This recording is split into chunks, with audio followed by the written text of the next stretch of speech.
Өнөөдөр буюу 4-р сарын 16-ны өдөр төв талбайд эрчим хүчний салбарын ажилтнууд жагслаа. Тэд цалин хөлсийг нэмэгдүүлэх, нийгмийн баталгааг хангахад шаардлагатай төсөв хөрөнгийг шийдвэрлэж өгөхийг холбогдох байгууллагуудаас шаардаж байна.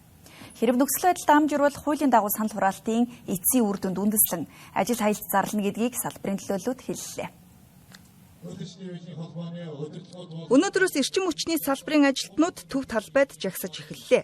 Тухайлбал улсын хэмжээнд 17 мянган хүн эрчим хүчний салбарт ажиллаж байгаа. Ингэхдээ эрчим хүчний салбарын алдагдал, буруу бодлого шийдвэрийн улмаас удаан хугацаанд хөдөлмөрийн аюулгүй байдал алдагдсан нөхцөлд цаг наргүй ажилладаг байна. Цаашлаа цалин хөлсний хэмжээ хангалтгүйгээс үүдэн нийгмийн баталгаа нь хангагдаагүй тул холбогдох байгууллагад шаардлага хүргүүлж жагсаал цуглаан зохион байгууллаа. Эрчим хүчний салбар бол одоо 102 жилийн түүхтэй. Зөвхөн сүүлийн 30 жилийн дотор л одоо эрчим хүчний салбарыг бол одоо ийм байдалд орууллаа. Энэ ардчилсан намтай холбоотой энэ бол одоо маш буруу юм хийж байна. Эрчим хүчний салбарын ажилчдын 17 мянган ажилтан байгаа шүү дээ. Энэ ажилтнуудын итгэл сэтгэлийн гал унтрах юм бол одоо Монгол улсын 3 сая 500 мянган хүний гал унтрах аюул өнөөдөр нүүрлсэн байна. Энэ өнгөрсөн жил одоо 25-аас 26 оны үйл шилжилтэнд бид нар ямар байдалд орлоо. Энийг бас мартаж болохгүй байхгүй. Засгийн газар бол энэ дээр дөрвтэй арга хэмжээ авах нь бол шал. Одоо энэ бол маш хэцүү юм. Бид нар яах ёстойгоо мэдгээ байл одоо эрчим хүчний салбарын техник, технологи, цалин хөлсний нэмэгдэл бол байхгүй болсон. Бид нар 70 градуст ажиж очтод гагнур хийжсэн, засварчд маань яаж ажиллаж байсан бэлээ те. Яг тэнд бол үнэхээр хүнд байсан, хүнд байгаа, одоо ч гэсэн хүнд байгаа. Тоногл маань улам хуучирсаар байна. Яг шинчил яг бүрэн хийж чадахгүй байна. Орон нутгийн эрчим хүчний салбарын ажилтнуудын тухайд бол маш баг цалингаар, маш хүнд нөхцөлд. За жишээ нь одоо манай сумдын техникч байцаагч нар гэхэд ерөөсө 24 цагийн ажлын бэлэн байдал байж байдаг. Айл шатаачихгүй тул шүнж байсан босоод очиод ажиллаа хийдэг. Тэгсэн мэтлээс цалин одоо маш бага. Тэгээд амьдрах нөхцөл хүнд тийм ээ. Зурж боловсрох орчин, нөгөө хүүхдүүдийн эрүүл мэндийн орчин тэр бүх юмнууд нь хэцүү тийм ээ. Ингээл ийм нөхцөлд ажиллаж байгаа.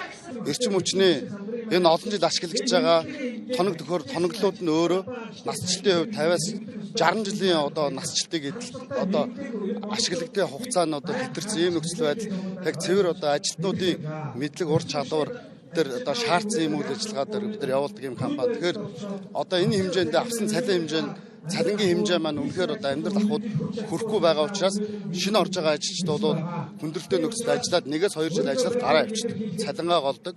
Ажлын ажилбар маш өндөр ачаалтай гэж ажилладаг ийм салбар байж байгаа. Эргэн сануулбал эрчим хүчний салбарын 2026-аас 2027 оны тарифын хэлэлцээрийн хүрээнд үйлдвэрчний эвлэлийн талаас 12 заалт бүхий санал гаргасан ч талууд тохиролцоонд хүрээгүй.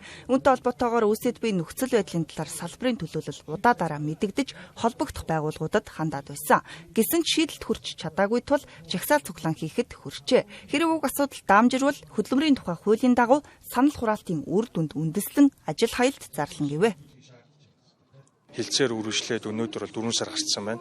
Энэ хугацаанд юу болсон гэхээр бид нар цалингийн одоо нэмэгдэлээр эрчим хүчний яамтай тохиролцоогүй учраас маргаа үүсгээ зуучлах томилуулаад за ингээ маргааны шитэнд тохиролцоонд өрөөг учраас одоо хөдөлмөрийн хууль заасны дагуу ажлын зохион байгуулалт эрхүүлсэн 25 дугаар зүйлийн 1-4 зааснаа. За ингээд одоо бол яг манай гишүүн байгууллагууд дээр ажил хаялт зарлах хэсэг асуудлаар бол санал хураалтаа явагдаж байна. Тэгээ шинэ сайдтай бол сая уулзалт хийсэн. За тэгээ шинэ сайдын зүгээс бол одоо ажиллаа аваад удаагүй байна. За ер нь бол одоо цалин хөлс нэмэгдүүлэх талаар тодорхой мэдээлэл бол байхгүй. Гэхдээ ер нь нэмэгдүүлэх одоо мөнгө бол алгаа гэдэг юм ярьсан. За бидний зүгээс юу гэж одоо байр суурь хэлсэн бэ гэхээр засгийн газарт мөнгө байгаа. Ер нь бол хаанаас гарахгүй гэдэг бас гаргахыг хүсэж байгаа юу, хүсэж байгаа юу гэдэг асуудал л яригдж байгаа. Угтаа эрчим хүчний салбар нь улсын амин чухал салбар юм а. Гэсэн ч алдагдлыг бууруулах, өөрчлөлт хийхэд улсын төсөв хангалтгүй тул хөрөнгө оруулалт шаардлагатай гэдгийг энэ 7 хоногт эхэлсэн үйл ажиллагааны үеэр салбарын төлөөлөл хэлж байсан.